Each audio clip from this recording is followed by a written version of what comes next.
નો જેની પર આક્ષેપ હોય એના ફોટા પણ ક્યાંક મંત્રીઓ સાથે હોય.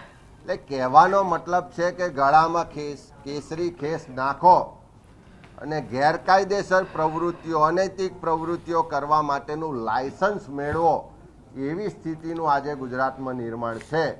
જે પણ ગેરકાયદેસર પ્રવૃત્તિઓ થાય, જે પણ દબાણની કે ખોટી પ્રવૃત્તિઓ થઈ રહી છે, બધી જ જગ્યાએ ક્યાંક ને ક્યાંક સરકારમાં બેઠેલા લોકોના આશીર્વાદ, એમના મળતિયાઓ દ્વારા થઈ રહી છે અને એનો ભોગ આજે ગુજરાતની જનતા બની રહી છે.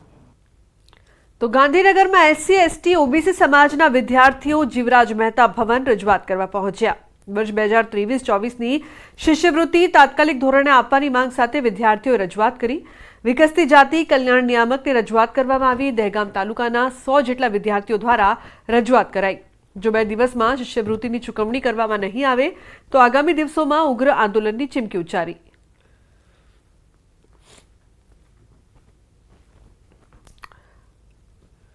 સ્કોલરશીપ બાબતે રજૂઆત કરવા નીકળ્યા છે. ગયા વર્ષની સ્કોલરશીપ હજુ સુધી વિદ્યાર્થીઓના ખાતામાં પડી નથી. અવારનવાર રજૂઆત કરી છતાં પણ મળતી નથી. ક્યાંક ગ્રાન્ટ નથી મળી અથવા ક્યાંક બેંકનું લિંક નથી. આવી બધી બાબતો રજૂઆત કરીને પાછા મોકલવામાં આવતા આજે નિયામક જોડે અમે 100થી વધુ વિદ્યાર્થીઓ લઈને તાલુકાના અહીંયા પહોંચ્યા છીએ અને જો અમને યોગ્ય ન્યાય નહીં મળે, આજે સ્કોલરશીપ બાબતે આશ્વાસન નહીં મળે તો આગામી સમયની અંદર ઉગ્ર આંદોલન પણ અમે કરીશું.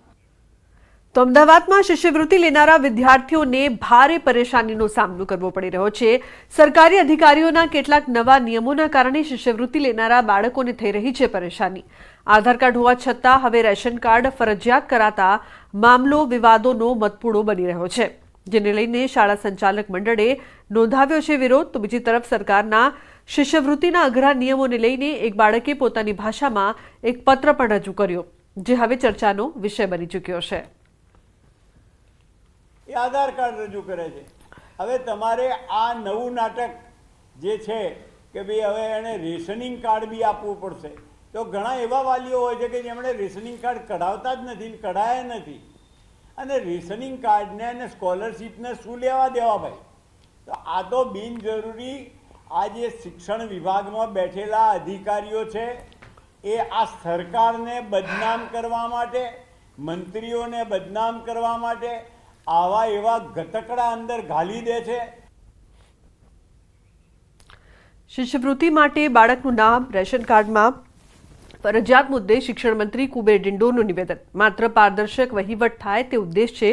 શાળામાં હાજરી ન હોય તેમ છતાં લાભ લઈ લેતા હોય અને જેમનું રાશન કાર્ડમાં નામ નથી તેવા છાત્રોના નામનો સમાવેશ થતો હતો.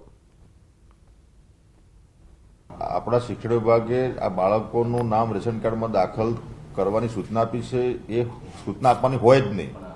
આ પરિવારની, વાલીની, આ બધાની જવાબદારી છે, પણ કદાચ નથી થયું તો આપણે એના માટે આપણે જે પારદર્શકતા લાવવા માટે જે આપણી જે વ્યવસ્થા છે, આપણી શિષ્યવૃત્તિની વ્યવસ્થા છે, અન્ય સુવિધાઓ છે, ગણવેશના પૈસા છે, બીજા અન્ય સુવિધાઓ બાળકોને જે મળતી હોય છે, 70% હાજરી થાય તો દીકરીઓને આપણે અનાજની વ્યવસ્થા કરીએ છીએ. આ બધી નાની મોટી જે યોજનાઓ છે, સરસ્વતી સાધના, સાયકલની વ્યવસ્થા છે, આ બધી જે યોજનાઓ સરકારની છે એ આ બાળકોને મળે, પણ એનું નામ આ જે આપણે કેટલીક યોજનાઓ ડીબીટીના માધ્યમથી આપણે આપીએ છીએ, તો આનું નામ રેશન કાર્ડ અને આધાર કાર્ડ અને બેંક એકાઉન્ટ આની સાથે સંલગ્ન કરવાનો એક પ્રયાસ છે.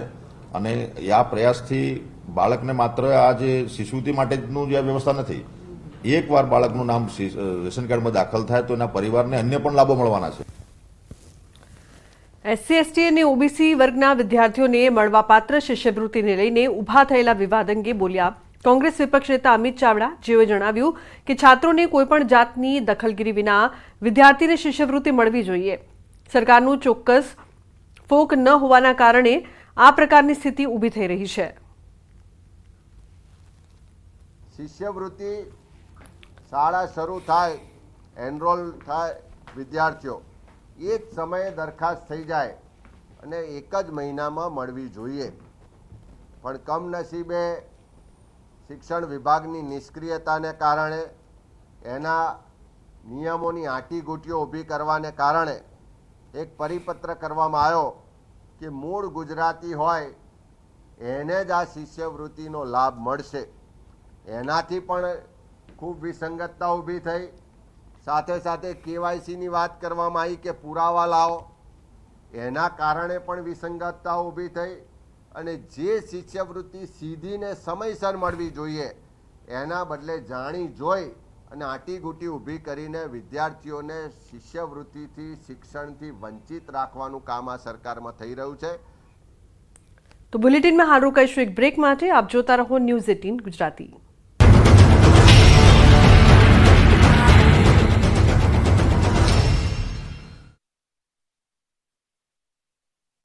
છે ફેબ્રુઆરીમાં સમારકામ પૂર્ણ કરવાનું હતું, જે હજી સુધી થયું નથી, જેને લઈને વેજલપુરના ધારાસભ્ય અમિત ઠાકરે વિશાલા બ્રિજની મુલાકાત કરી હતી.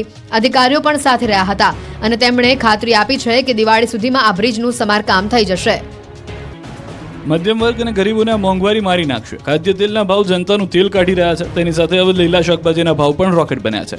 રાજ્યમાં મોટાભાગના શાકભાજીના ભાવ આસમાને પહોંચી ગયા છે. ગરીબોની થાળીમાંથી લીલા શાકભાજી ગાયબ થઈ ગયા છે. રાજ્યમાં ભારે વરસાદ બાદ શાકભાજીના ભાવમાં ધરખમ વધારો થયો છે. અમદાવાદ શહેરમાં શાકભાજીમાં ભાવ વધારાથી લોકોના બજેટ પર સૌથી મોટી અસર જોવા મળી રહી છે. શાકભાજી ખરીદી પર મફતમાં મળતી કોથમીરના ભાવ 400 રૂપિયા પ્રતિ કિલો બોલાઈ રહ્યા છે, જ્યારે લસણના ભાવ 400 થી 600 રૂપિયા પ્રતિ કિલો પહોંચી ગયા છે. તો કારેલા, કોબી, દૂધી, રીંગણા, ભીંડી સહિતના શાકભાજીના ભાવ 80 રૂપિયાને પાર પહોંચી ગયા છે.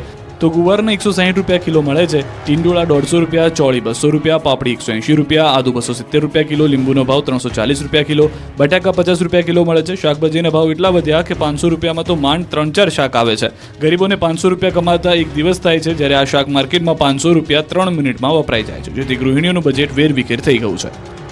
તહેવારોની સિઝન નજીક આવતા ખાદ્ય તેલના ભાવમાં ફરી એકવાર વધારો થયો છે. કપાસિયા તેલના ભાવમાં પ્રતિ ડબ્બે 60 રૂપિયાનો વધારો થયો છે. બીજી તરફ સિંગ તેલના ભાવમાં છેલ્લા 2 દિવસમાં 60 રૂપિયાનો ઘટાડો થયો છે.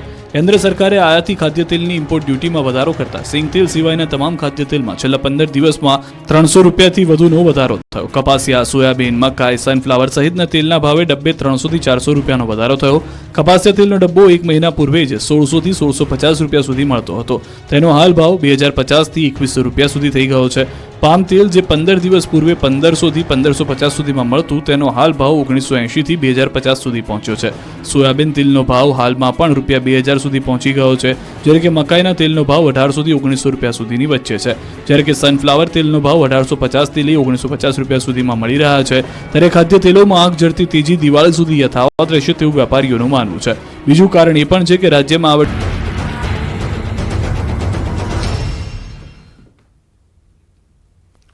Welcome back. સમાચારમાં આગળ વાત. ગીર સોમનાથની કોડીનારમાં યુવાનની શોધખોળ માટે રેલી. દિવ્યેશ નામનો યુવાન છેલ્લા 2 મહિનાથી ગુમ.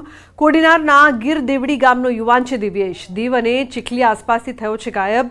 2 મહિનાથી યુવાનની ભાળ ન મળતા રેલી લોકોએ મામલતદારને આવેદનપત્ર પાઠવ્યું.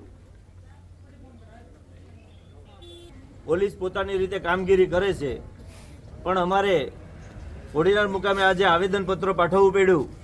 અને હવે પછી તાત્કાલિક સરકારશ્રી આમાં જે કંઈ પણ એક્શન મૂડમાં આવી અને સાચી દિશામાં તપાસ કરાવે. તો છોટાઉદેપુરમાં ન્યૂઝ 18ના અહેવાલની અસર